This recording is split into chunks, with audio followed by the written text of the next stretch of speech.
Voter account 4 মাসের জন্য উনি ভাবছেন উনি ফুল যে নর্মাল যে আপনার ভোটটা হয়, নর্মাল যে বাজেটটা হয়, এটা তো সে বাজেট না।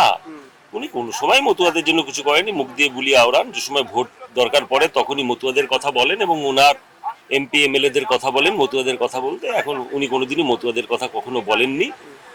উদ্বাস্তু মতুয়াদের বড় অংশ উদ্বাস্তু মানুষ, তাদের কথা বলেননি, উনি তার বিপক্ষে। তার জন্য উনি সি এর বিরোধিতা করেছেন। সব থেকে বড় জিনিস হচ্ছে এটা ভোট অন অ্যাকাউন্ট তো 4 মাসের জন্য। এটা ভোট অন অ্যাকাউন্ট আছে 4 মাসের জন্য। ভোট অন অ্যাকাউন্ট 4 মাসের জন্য হয়, তো উনি বলছেন অগাস্ট থেকে, তাহলে হচ্ছে মার্চ এপ্রিল মে জুন, এটা তো জুন মাস পর্যন্ত। জুন মাস পরে ইনভ্যালিড হয়ে যাবে না এই বাজেটটা।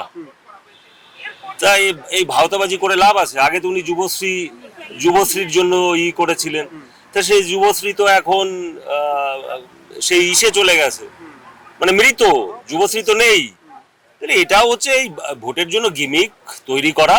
ভোট অন অ্যাকাউন্ট জুন পর্যন্ত আছে, এটা অগাস্ট থেকে পাবে, কি করে সম্ভব? হাউ কাম?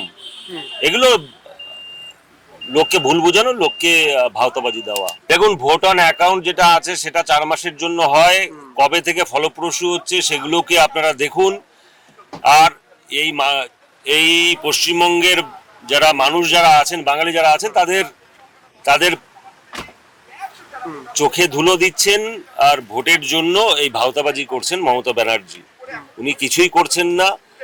যেখানটাতে কর্মসংস্থানের জায়গা কোথায়? আজকে কোনো কর্মসংস্থানের জায়গা নেই, কোনো কিছু নেই। প্রচুর মানুষ যারা রয়েছে তাদের সঠিক দিশা উনি দিতে পারছেন না। আমরা এর বিপক্ষে না। ভারতীয় জনতা পার্টি লক্ষ্মীর ভান্ডার থেকে শুরু করে এদের বিপক্ষে না, কিন্তু সঠিকভাবে কর্মসংস্থানের জায়গাটা কোথায়? নারীদের সুরক্ষার জায়গাটা কোথায়?